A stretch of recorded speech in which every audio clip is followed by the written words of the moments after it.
Ni weekend yo kwibagirwa, ni weekend isize amakuru mwijwi ry'umufana bati ku munsi wejo ihene yivuganye Muchoma, ariko uyu munsi noneho ihene yivuganye Nyirakabari. Claude, n'umukino bigoye gusobanura, umukino bigoye gusobanura, umukino mutakaje imbere y'amagaju. Abantu bazi ko kuba ku munsi wejo Rayon Sport yatakaje muze gushyira imbaraga z'umurenge, ariko n'ubundi birangiye mutakaje amanota. N'umukino wasobanura gute?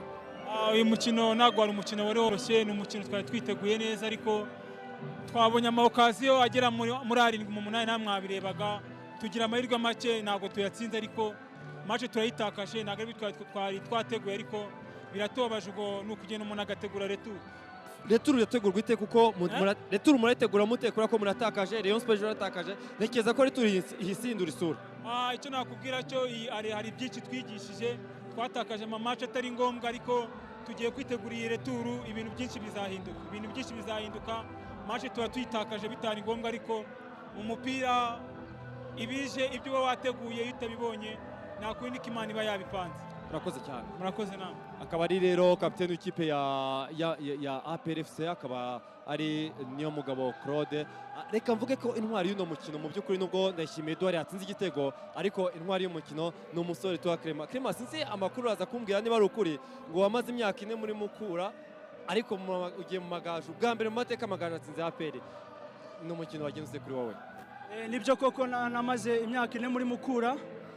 Iyo myaka 4 namazemo nagiyemo ndi umwana, so nza guhura na challenge ikomeye muri na Sebwato n'umunyezamu w'umuhanga.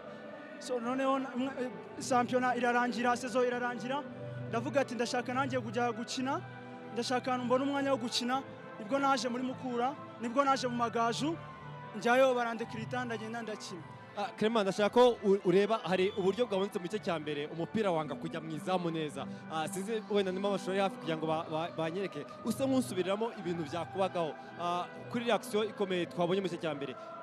Na action wasobanurute byagenze gute kuri wowe? So icya mbere ni ukuba pose bwizamu, n'ahantu ugomba kuba pose ugakina witonze. So ko cyari yambwiye muri match nitonde contre 1 nuze baronjyana amaboko ndayikina, nanjye nibitangaza ibintu bimbayeho. Ni uburyo bwabaye, niba nawe ugeze usubira inyuma ngo burebe. Ahangaha ni n'uburyo bonyetse mu kanya ku mupira wa ahantu bose bamaze kubara ko ari igitego.